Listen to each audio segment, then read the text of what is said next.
بسم اللہ الرحمن الرحیم۔ روہیل وائس کے تمام دوستوں کو خلوص بھرا سلام۔ میں ہوں روہیل خان اور آپ دیکھ رہے ہیں روہیل وائس چینل۔ یہ لڑکیاں سب بے نیاز اپنی اداؤں سے سب کو گھائل کرتی مدرسہ عزیزیہ کے دروازے سے گزر رہی تھیں کہ حضرت شاہ محمد اسماعیل رحمۃ اللہ علیہ کی نظر ان پر پڑ گئی۔ حضرت نے اپنے ساتھیوں سے پوچھا، یہ کون ہیں؟ ساتھیوں نے بتایا، حضرت یہ طوائفیں ہیں اور کسی ناچ رنگ کی محفل میں جا رہی ہیں۔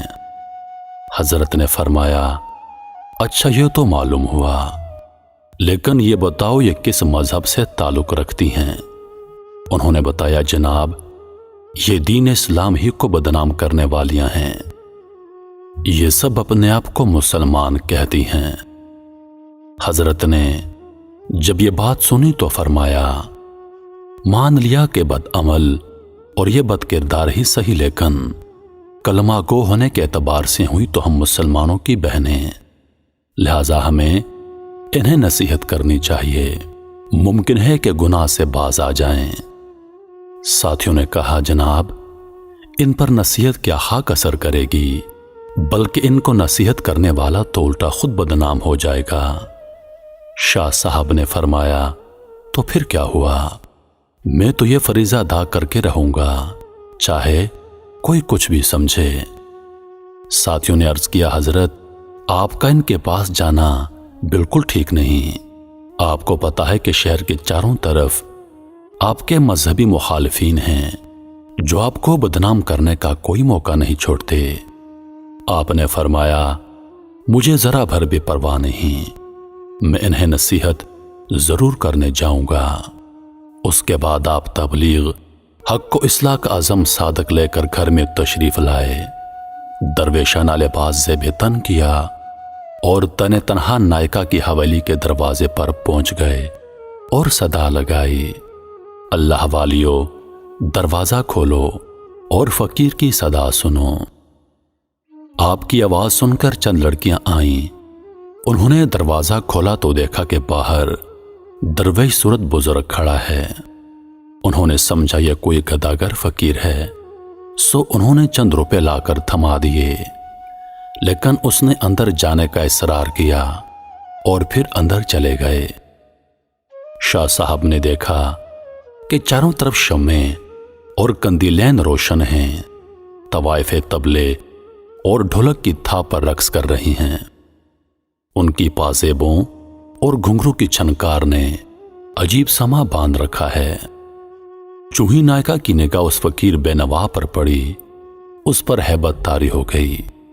وہ جانتی تھی کہ اس کے سامنے فقیرانہ لباس میں گداگر نہیں بلکہ شاہ اسماعیل کھڑے ہیں، وہ جو حضرت شاہ ولی اللہ کے پوتے اور شاہ عبدالعزیز شاہ رفیع الدین اور شاہ عبد القادر کے بھتیجے ہیں۔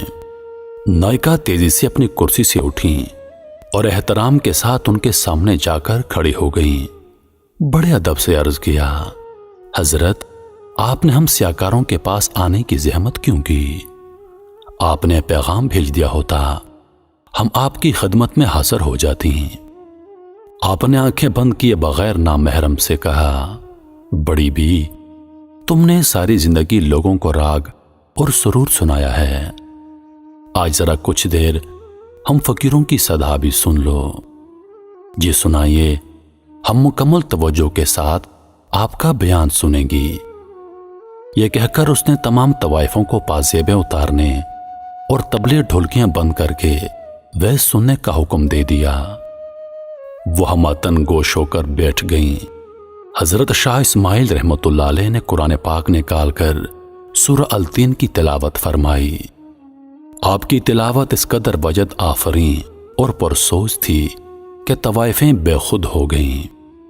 اس کے بعد آپ نے آیت مبارکہ کا دلنشین انداز میں ترجمہ کر کے بیان شروع کر دیا۔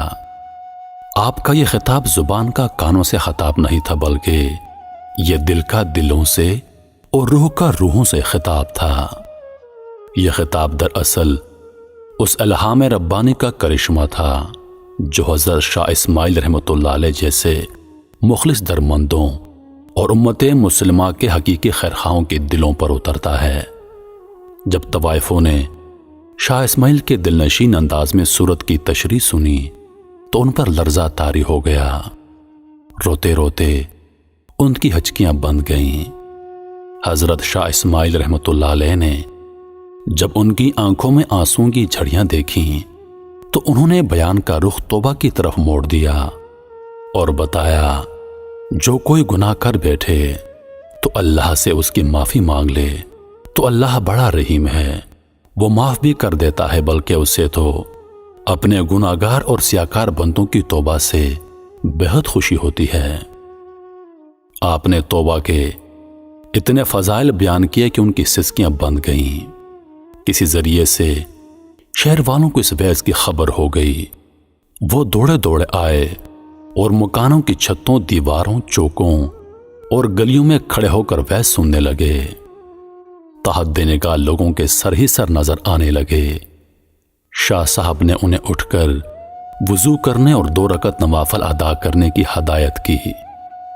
راوی کہتا ہے، جب وہ وضو کر کے قبلہ رخ کھڑی ہو گئیں اور نماز کے دوران سجدوں میں گر گئیں تو حضرت نے ایک طرف کھڑے ہو کر اللہ کے سامنے ہاتھ پھیلا دیے اور عرض کیا، اے مقلب المقلوب، اے مصرف الاحوال، میں تیرے حکم کی تعمیل میں اتنا ہی کر سکتا تھا کہ یہ سجدوں میں گری ہیں، تو ان کے دلوں کو پاک کر دے، ان کے گناہوں کو معاف کر دے اور انہیں آبرومند بنا دے۔